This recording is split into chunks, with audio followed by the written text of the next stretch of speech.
नासिरा जवेद इकबाल साहबा, एक बड़ा सादा सा सवाल है, वो लोग हमसे पूछते हैं, मैं वो सवाल आपके सामने रख रहा हूँ कि जैसा कि ये एक प्रोसीडिंग हुई है 2 दिन तक एक केस की, फैसला तो उसका कल आएगा, हम फैसले पे तो बात नहीं कर सकते, लेकिन लोग ये सवाल करते हैं जी कि आइन में लिखा हुआ है कि जब कोई असम्बली टूटेगी तो 90 दिन के अंदर इलेक्शन होना है, और एक फ्रीक कह रहा है कि 90 दिन में इलेक्शन होना चाहिए, दूसरा फ्रीक कह रहा है जी इलेक्शन नहीं हो सकता। अब इस पे जो है वो एक केस जो है उसकी समाअत शुरू हो गई है, उसमें बहुत से वकील आ गए हैं और सबको पता है कि आइन में क्या लिखा हुआ है, लेकिन बहुत से लोग जो है उनको समझ नहीं आ रही कि वो क्या लिखा हुआ है।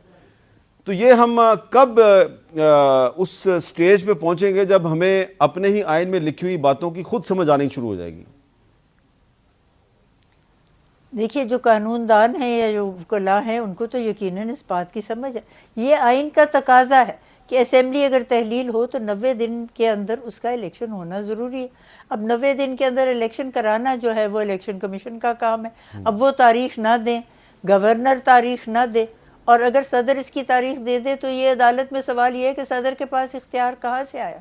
तो इलेक्शन लॉज में तो उनके पास ये इख्तियार है, और मैं समझती हूँ कि इस्तेमाल करना भी ज़रूरी था ताकि लोगों को पता लग जाए कि जी 90 दिन के अंदर अंदर इलेक्शन होगा जैसे कि आइन का तकाजा है, और ये होगा। इसके ऊपर तो किसी को शक व शुबा होना ही नहीं चाहिए। और ये कहना कि जी वसाइल नहीं हैं या लोग नहीं हैं और ये बात नहीं है, इस बात को आप बिल्कुल मद्देनज़र ना रखें।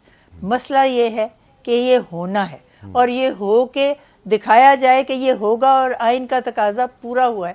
अगर आप आइन का तकाजा पूरा ना करें तो इसका तो मतलब है कि आप आइन को कोई तोड़ने की कोशिश कर रहे हैं, और किसी को भी ऐसा करने का हक नहीं है।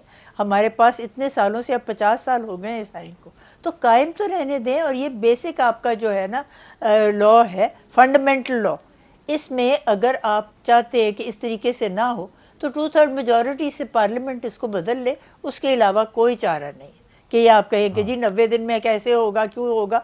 ये सवाल हमने पूछना ही नहीं। बिल्कुल ठीक है।